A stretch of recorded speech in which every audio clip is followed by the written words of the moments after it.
Imagine for a moment that you're walking into a doctor's office. Mm. It's a routine checkup, or at least you think it is. You feel fine. Maybe a little tired from the grind, a bit stressed, but, well, generally healthy. Sure. Normal life. Exactly. You sit on that crinkly paper, the doctor comes in, looks at his clipboard, takes a deep breath, and gives you a terminal diagnosis. Okay. But here's the twist. It's not for your body. Your heart is strong, your lungs are clear.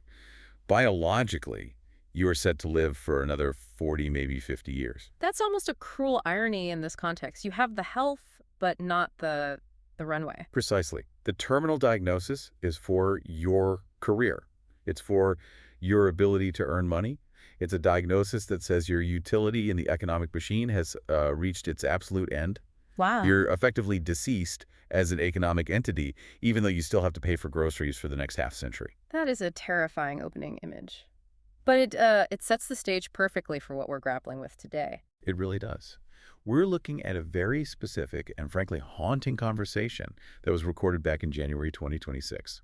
For you listening, we're treating this as a window into a kind of future history, a moment that's just around the corner from when this deep dive is being released. And this conversation is between the financial analyst and thinker Muki Tenenbaum and his colleague Claudio Zuchovicki. Right, and the premise is simple, but, it's devastating. We are standing on the precipice of the end of work as we know it. And Muki Tenenbaum isn't talking about some slow decline over decades. This isn't a gradual shift where we all, learn to code or become artisans. He puts a hard clock on it. A very hard clock. He argues that humanity, specifically the knowledge economy, has roughly 24 months left from that date, January 2026, before the world becomes completely unrecognizable due to AI acceleration. He calls it the event horizon, which is, I think, a fitting metaphor because in physics, once you cross the event horizon of a black hole, the laws of physics, as you understand them, they cease to apply.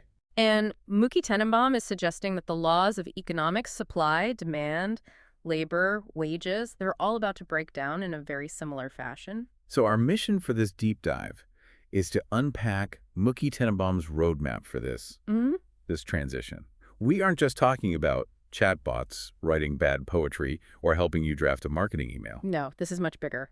We are analyzing Muki Tenenbaum's theory on the fundamental shift from flow to stock and how to survive when the mechanism for earning a living just stops. We're also going to look at some of the startling statistics he cites, like AI adoption jumping from 4% to 86% in just over a year, and this haunting concept he introduces called the photo finish for your bank account. That photo finish concept, that's the one that really keeps me up at night. But before we get there, we have to lay the groundwork. Right. We need to understand the psychology of survival that Muki Tenenbaum outlines. And it all pivots on two simple words: stock and flow. They sound like, dry accounting terms, stock and flow. But Muki Tenenbaum argues they're actually the drivers of our emotional stability. He does. And to understand his argument, you have to strip away the financial jargon and just look at the human behavior. Stock is simply what you have accumulated. Your net worth. Your net worth. It's the inheritance, the savings account, the equity in your home, maybe gold bars under the floorboards. It's a static pile of resources. Okay, that's the nest egg. The pile. Simple enough. Right. Flow, on the other hand, is the river. It's what comes in regularly. It's your salary, your wages, your business income, your dividends. It's the renewable resource that replenishes the pile. And most of us, we chase both. We want a high salary, a good flow, so we can build the big savings account, a big stock. But Muki Tenenbaum makes this very interesting point about how these two things affect our mood. He argues that flow is the one that actually keeps us sane. That is the crucial insight. He uses this analogy of the state of mind. Imagine you lose your job. Your flow stops. Poof. Okay. But let's say you have $1 million in the bank. That's a lot of stock. You should feel safe, right? Theoretically, yes. I have $1 million. I'd feel pretty good. But Muki Tenenbaum argues you don't feel safe. You actually feel anxious because without flow, you're immediately forced into this countdown mentality. I see where this is going. You go to buy a coffee and it costs $5. In your head, you aren't just spending $5. You're subtracting $5 from a finite number that will never go up again. That's the calculation of death. It is. You start doing the math. Okay, I have X dollars, I spend Y per month, therefore I have Z months left to live. Every single expense becomes a step closer to zero. And that creates this background hum of existential dread. Whereas if you have a job, even if you have zero savings, you buy that coffee without a second thought. Not a thought. Why? Because you know the river is flowing. You know that in 2 weeks or at the end of the month, the money will be replaced. Flow creates this psychological illusion of infinity. It creates a sense of immortality. As long as the flow continues, you don't have to face your own financial mortality. And this is where our deep dive gets scary. Mookie Tenenbaum's core thesis is that automation and AI are about to permanently cut the flow for the vast majority of humanity. Not a pause, not a recession, Yeah, a permanent damming of the river. exactly. He compares it to being forced into early retirement at age 55. Suddenly, you're told, okay, that's it, you are done earning.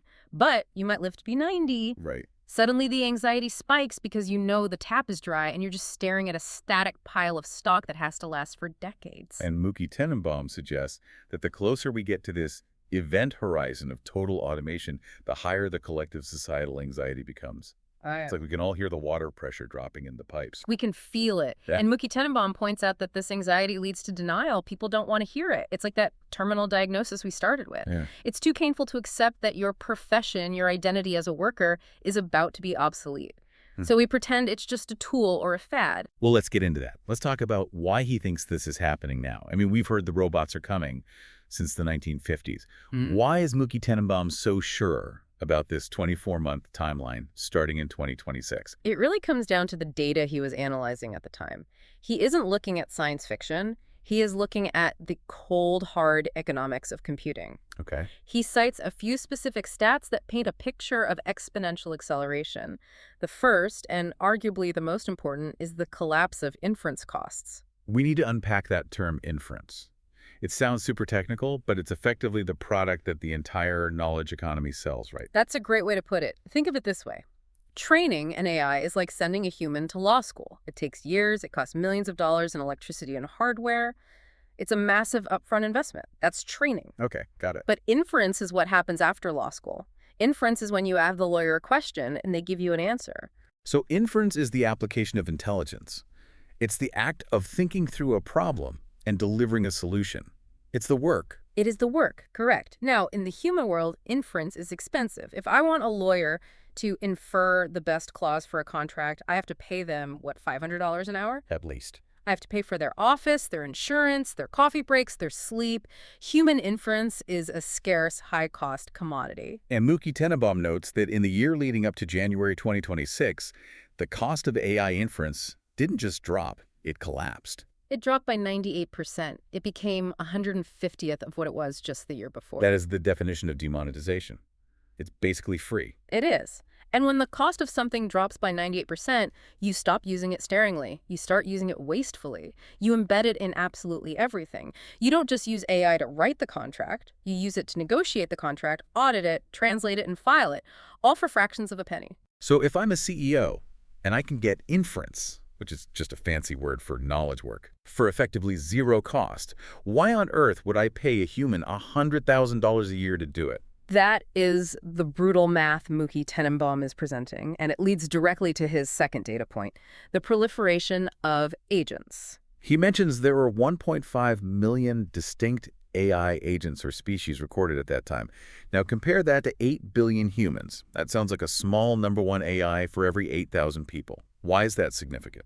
You have to look at the growth rate and the nature of an agent. These aren't just chatbots that sit there waiting for you to type a prompt. An agent is a piece of software that has agency. It has a goal. Okay. You can tell it, market this product to 18 to 34-year-olds in Brazil, and it goes off and does it. It writes the copy, it buys the ads, it analyzes the data, and it iterates, all by itself. It doesn't need a manager? It is the manager and the worker, and this is the killer stat from Mookie Tenenbaum. He highlights the corporate adoption rate. At the end of 2024, only 4% of billion-dollar companies were using these agents. 4%. Okay, so very niche. Very niche.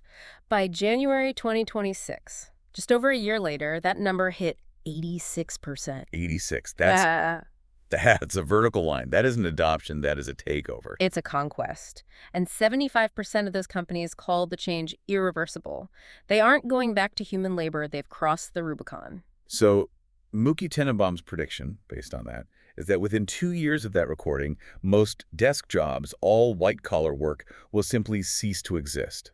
The knowledge economy is on a strict and very short deadline. He does make some exceptions, and this is interesting. He mentions plumbers, police officers, firefighters. The people who deal with the physical mess of the world. Right.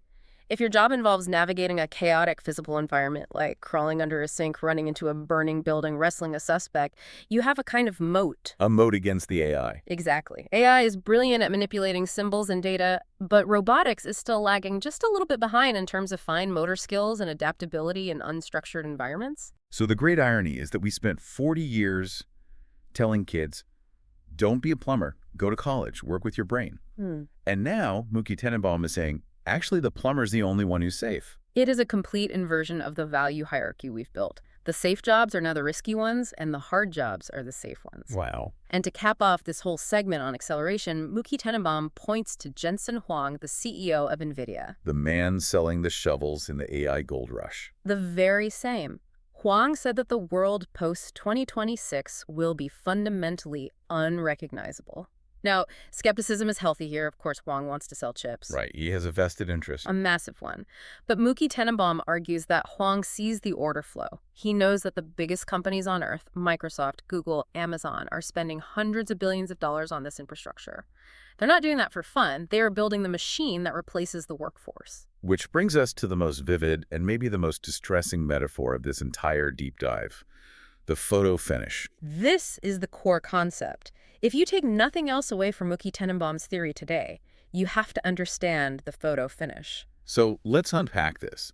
We are used to thinking of our financial lives as a marathon, right? We run for 40 years, we accumulate, we retire. Mooky Tenenbaum says, imagine the race is cut short. Dramatically short. Imagine you're running, you're 35 years old. You think you have another 30 years to build your wealth to improve your position.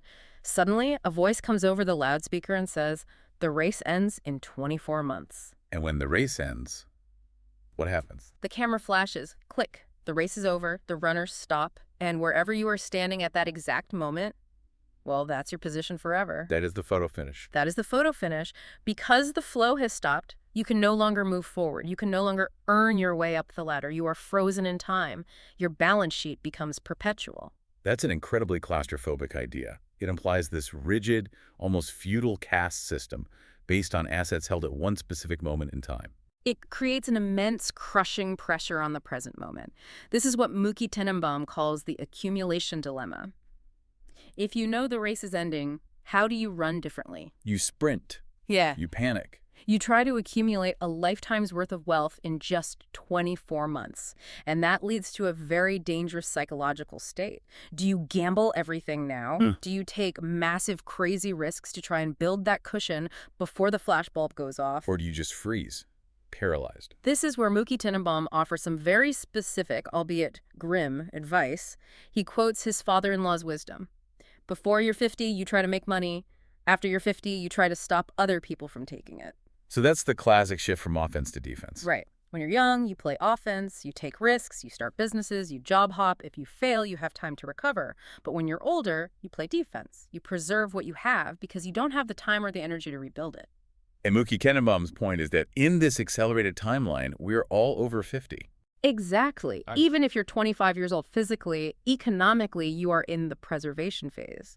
The priority isn't just making more, it's avoiding the loss of what you already have. Because if you lose your stock now, right before the flow stops, you're doomed. You cannot earn it back. This is where he brings in that Titanic metaphor. Yes. He warns, don't invest in companies that are about to hit the iceberg. Which seems obvious on the surface, but his point is deeper. He's talking about a kind of double tragedy. The nightmare scenario is this. First, you lose your job because AI takes it. That's the first hit. Your flow is gone. Okay. But you also have your savings, your stock, invested in what you think are safe blue chip companies. If those companies also get wiped out by AI because they're inefficient legacy businesses, you lose your stock too. You are sinking with the Titanic. You lose your flow into your stock at the exact same time. That is the situation that Mooky Tenenbaum is desperately trying to help people avoid. He wants you to get off the Titanic before it hits the ice. But to get off the Titanic, you need to know which ships are Titanics and which ships are, well, not. This leads us to his investment philosophy, which he frames as sharks versus dragons. This is one of the most insightful parts of the conversation, and we really need to take our time here because Mookie Tenenbaum is correcting a very common misunderstanding about how markets work. It starts when his colleague Claudio brings up an old proverb. When elephants fight, the grass suffers. Right, meaning when the big tech giants like Google and Microsoft battle it out, the little guy, the consumer, the small business, gets crushed. It's a standard view of market disruption. And Mookie Tenenbaum says, nope, wrong animal. He says it isn't two elephants fighting. It is a fight between a shark and a dragon. Okay, we have to define these creatures. Who is the shark? The shark is AI, it's new tech, it's the algorithm. A shark is a biological machine designed for one thing, pure efficiency. It moves, it eats, it survives, it has no baggage, it has no nostalgia, it has no pension plan to worry about, it just consumes. And the dragon? The dragon is the legacy company, the big, established giant that looks scary and powerful on the outside. But Mookie Tenenbaum says something fascinating. Dragons are mythical. They don't actually exist anymore. What does he mean by that? I mean, American Airlines exists, big banks exist, car companies exist. They exist as physical entities, sure. But Mookie Tenenbaum argues they are economic zombies. They're living on inertia. They're living on the myth of their brand power. And crucially, they are living on what he calls the intermediation bubble. Okay, intermediation bubble. This is a key technical concept he introduces. We need to explain this clearly. Think about the economy as a long chain of people passing a bucket of water. Every single person who touches the bucket takes a sip. That sip is their profit. That's intermediation. It's the middleman. So real estate agents, travel agents, insurance brokers, middle managers, anyone who stands between two parties in a transaction. Exactly. Mookie Tenenbaum argues that a huge percentage of our modern economy is just people standing between the buyer and the seller, or between supply and demand and charging a toll for being in the way. And why is that a bubble? Because it's based on inefficiency and information asymmetry.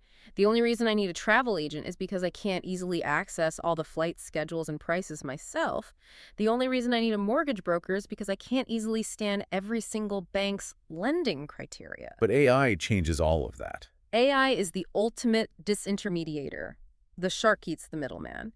If an AI agent can instantly match a buyer and a seller, verify the contract, and move the money, the middleman has zero value. So the shark just swims around the dragon. And the dragon starves. Mookie Tenenbaum uses American Airlines as a hypothetical example. He says, look at an airline. It seems like a transportation company, right? But really, it's a logistics and information company that just happens to own planes.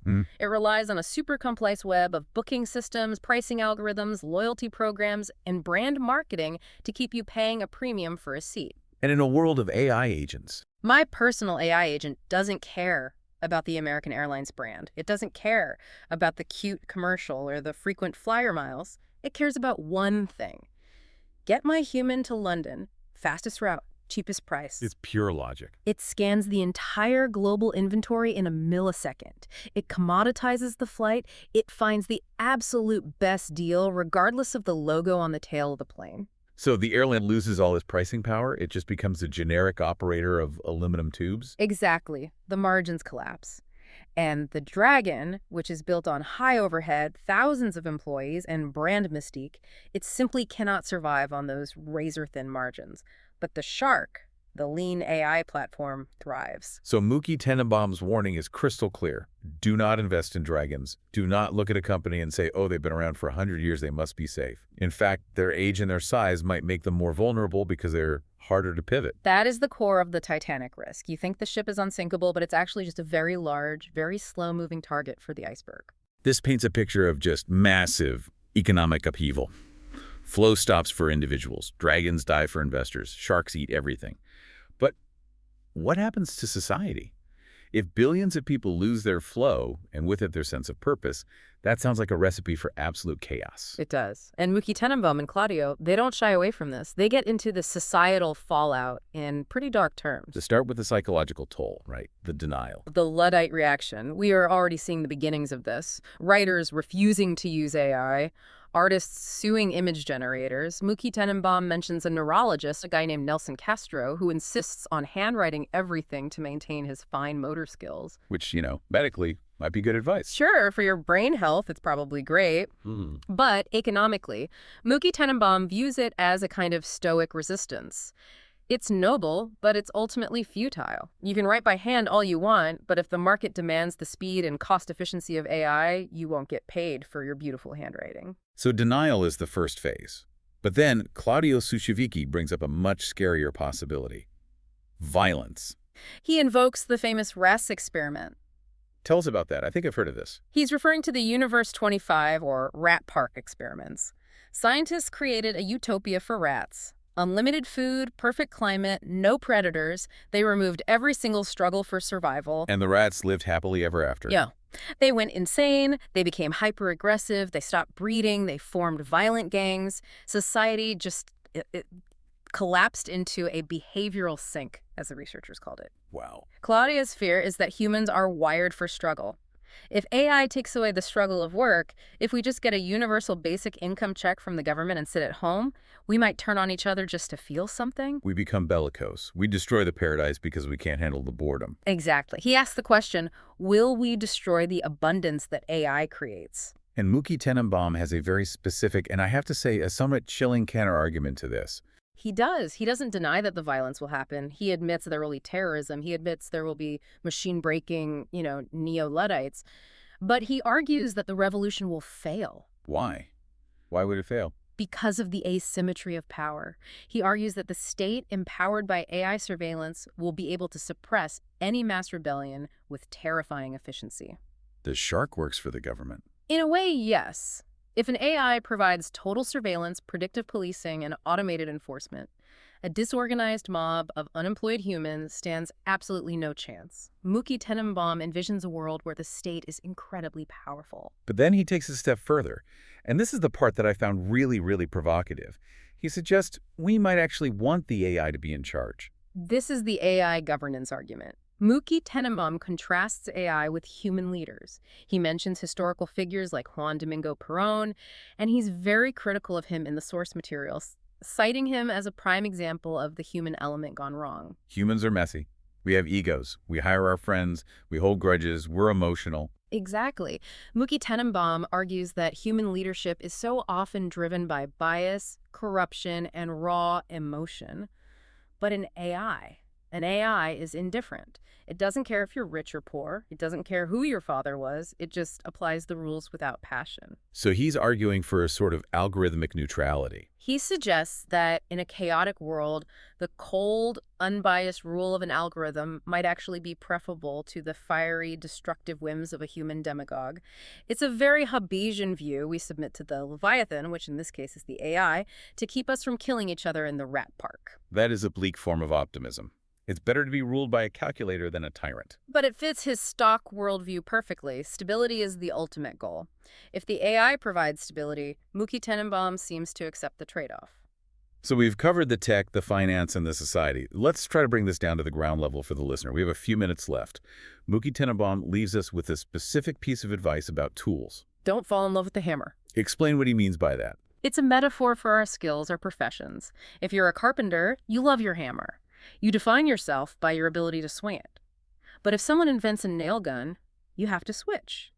If you love the hammer too much, if your identity is tied to the hammer, you become obsolete. But Mookie Tenenbaum adds a really important twist to this old saying. He says AI is the final tool. The final hammer. Because this tool learns to use itself. Once the AI arrives, it doesn't just replace the hammer, it replaces the carpenter. So the advice, don't fall in love with the tool, becomes don't fall in love with the idea that you are necessary as the operator. That is harsh. But it leads directly to his litmus test, and I think this is something every single person listening should do. It's a very simple, visceral test. Mookie Tenenbaum says, tomorrow morning, log into your bank account. Look at the number. Your stock. Okay, I'm picturing it. I'm looking at the number. Now ask yourself one question. Does looking at that number calm you down, or does it make you nervous? And if it calms me down? Then you are in the protection phase. You have enough. The photo finish could happen tomorrow and you would be okay. So your job, your only job, is to take zero risks. Do not buy dragons. Do not gamble on the next big thing. Build a fortress around that number and defend it with your life. And if looking at the number makes me nervous, if I look at it and I think, this is not enough to live on for 50 years, then you are in the danger zone. And you have to realize you are on a clock. According to Mookie Tenenbaum, you have 24 months or less to change that number before the photo finish freezes you in place forever. That's the accumulation dilemma all over again. You have to run faster because the finish line is rushing toward you. But you have to run smart. Don't run into the arms of the dying dragons. Run toward the reality of the sharks. Maybe that means using AI to do 10 times the work you do now, for as long as you can. Maybe it means cutting every single expense to the bone to convert every last bit of flow into stock. It really reframes the whole concept of financial planning. It's not saving for a rainy day, it's saving for a permanent climate shift. That is a perfect way to put it. We are moving from a world of becoming, where you are always working, growing, striving, to a world of being, where you simply are what you have accumulated. A static state, a crystallized world. And that is a profound shift for the human species. We have spent 10,000 years defined by our labor. What do you do, is the first question we ask at parties. If Mookie Tenenbaum is right, in 2 years, that question will make no sense. The question will be, what do you have? So let's wrap this up. We usually end with a takeaway, but this feels like we need to end with a provocation for everyone listening. I think the provocation is this. If the photo finish were happening tomorrow morning, if the music stopped right now, would you be happy with the chair you're in? And if the answer is no, what exactly are you going to do in the next 24 months to change seats? Because according to Mookie Tenenbaum, the sharks are circling, the dragons are dying, and the camera is about to flash. Panic is not a strategy, but denial is a fatal error. You have to find the path between those two extremes. Look at your stock. Look at your flow. And maybe, just maybe, don't buy that expensive coffee tomorrow. Put it in the fortress. Put it in the fortress. That's all for today's deep dive into the mind of Mookie Tenenbaum and the future of AI economics. We hope we haven't ruined your day. But we definitely hope we have sharpened your perspective. Better to be informed and anxious than oblivious and obsolete. Words to live by. Thanks for listening, and we will catch you on the next deep dive.